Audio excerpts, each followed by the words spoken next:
अरे भाई, इतनी कड़कती धूप में चलते चलते मैं तो परेशान हो गया हूँ। अरे हाँ भाई, धूप तो बहुत जोर की है और इस रेगिस्तान में तो कहीं पानी भी नहीं है। मुझे तो बहुत जोर की प्यास लगी है। अरे भाई, चलते रहो। हो सकता है हमें कहीं न कहीं पानी पीने को मिल ही जाए।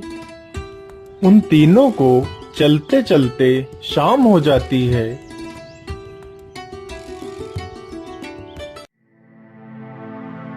अरे भाइयों, अब तो रात हो गई है। हमें यहीं पर रुक जाना चाहिए। तुम ठीक कहते हो मित्र, हमें यहीं पर रुक जाना चाहिए। तीनों मित्र वहीं पर रुक जाते हैं। जैसे ही आधी रात गुजरती है,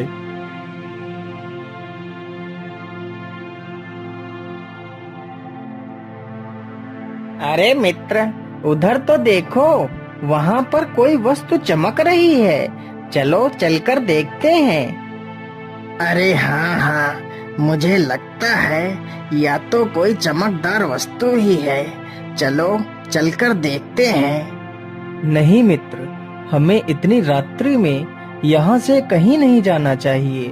हम सुबह होते ही यह देख लेंगे कि वह चमकदार वस्तु क्या थी। अरे मित्र, तुम इतना डर क्यों रहे हो?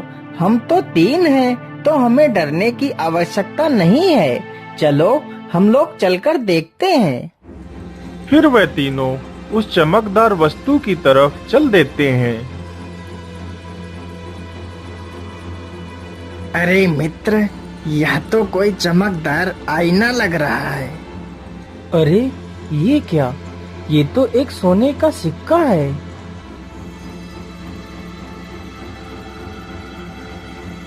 अरे हाँ मित्र, यह तो एक सोने का सिक्का ही है। तो इसका मतलब इस गुफा में सोना अवश्य होगा।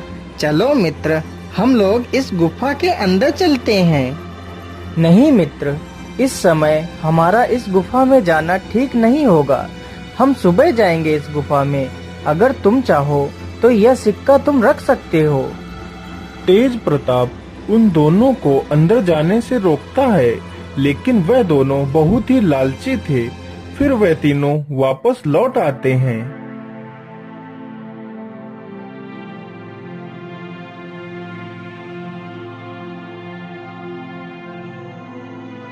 अरे मनिक भाई, मुझे लगता है अब तेज प्रताप सो गया है।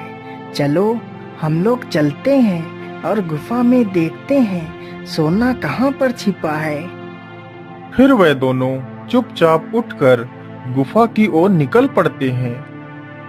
अरे मित्र, यह गुफा तो कितनी डरावनी है। हाँ हाँ मित्र, गुफा तो बहुत डरावनी है। लेकिन सोचो, यदि हमें खजाना मिल गया तो हमारा जीवन बदल जाएगा। अरे मित्र, इस दरवाजे के पीछे क्या है? चलो चलकर देखते हैं। जैसे ही वह दोनों उस दरवाजे को स्पर्श करते हैं, तभी वह दरवाजा खुल जाता है और वह दोनों किसी विचित्र दुनिया में पहुंच जाते हैं।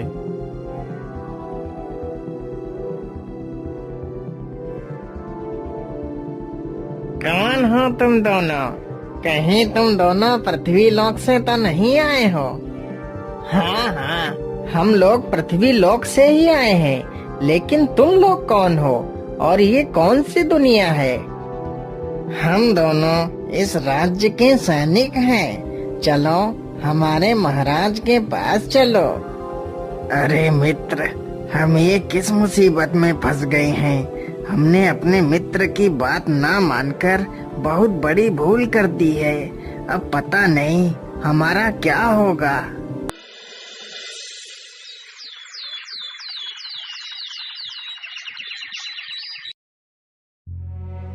अरे ये दोनों कहाँ गए?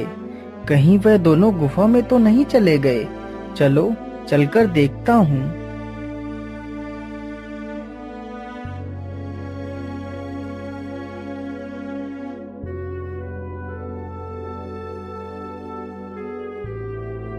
अरे ये क्या? ये दरवाजा कैसा? इस पर तो कुछ लिखा भी है, लेकिन यह तो किसी दूसरी भाषा में लिखा हुआ लगता है। अरे, ये क्या लिखा हो सकता है? ये दरवाजा एक विचित्र दुनिया में ले जाएगा। यदि आपने राजा की मांग पूरी की, तो राजा आपको धन धान्य से भर देगा। अरे, आखिर उस राजा की मांग क्या हो सकती है? चलो चलकर देखता हूँ, कहीं मेरे दोनों मित्र उसी राजा के पास तो नहीं फंसे हुए हैं।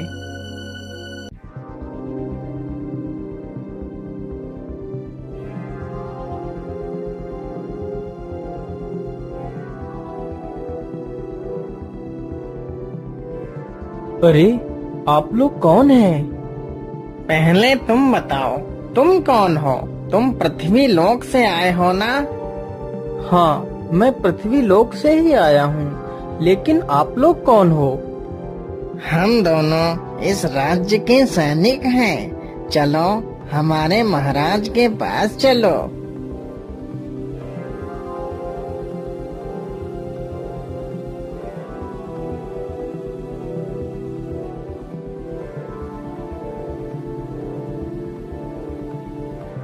कौन हो तुम और यहाँ क्यों आए हो?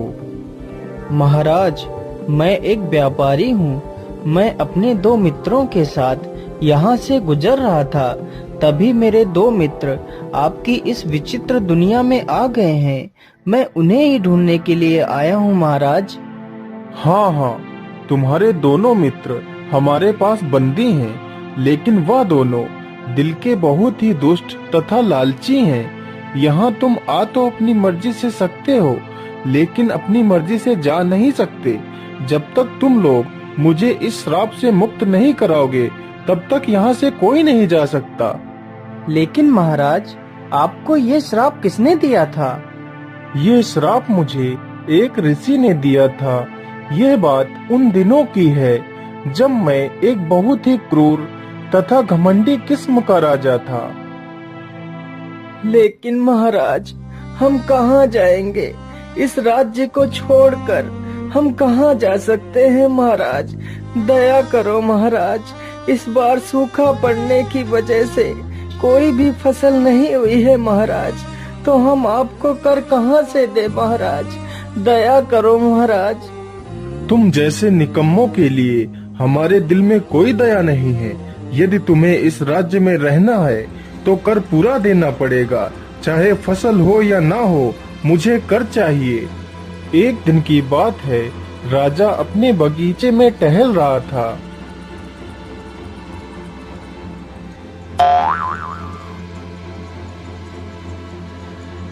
अरे, यह फल हमें किसने मारा है? किसकी इतनी हिम्मत हो गई कि वह मुझे यह जूठा फल फेंक कर मारे? अच्छा, तो तू एक उद्दंड बंदर है। तेरी इतनी हिम्मत, रुक, अभी तुझे मजा चखाता हूँ। राजा अपने धनुष से उस बंदर के ऊपर वार करने लगता है, तो बंदर भागते भागते एक जंगल में एक वृक्ष पर चढ़ जाता है। उसी वृक्ष के नीचे एक साधु अपनी तपस्या में लीन था। तभी राजा ने उस बंदर के ऊपर तीर से वार कर दिया, तो बंदर घायल होकर जमीन पर गिरता है। अरे, ये कैसा शोर है? यह तो कोई बंदर लगता है, लेकिन इसे तो किसी ने घायल कर दिया है।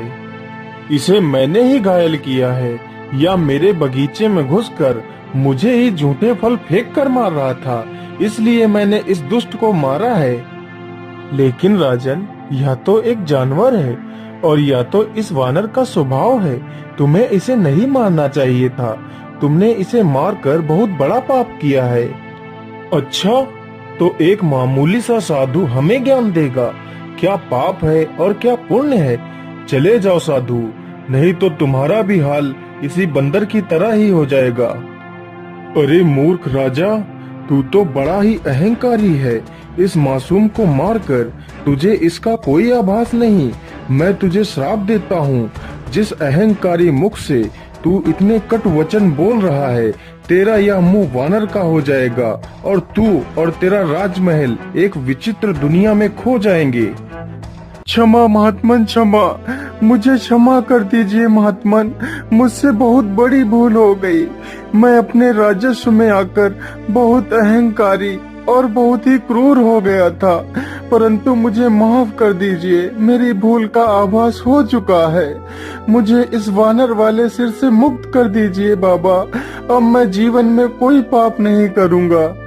हे अभिमानी राजा, मैं अपना श्राप वापस नहीं ले सकता, लेकिन जिस दिन कोई पृथ्वी लोक का नेक दिल इंसान तेरी इस विचित्र दुनिया में आकर तुझे स्पर्श करेगा तो तेरा ये श्राप टूट जाएगा और तू वापस अपने वास्तविक रूप में आ जाएगा।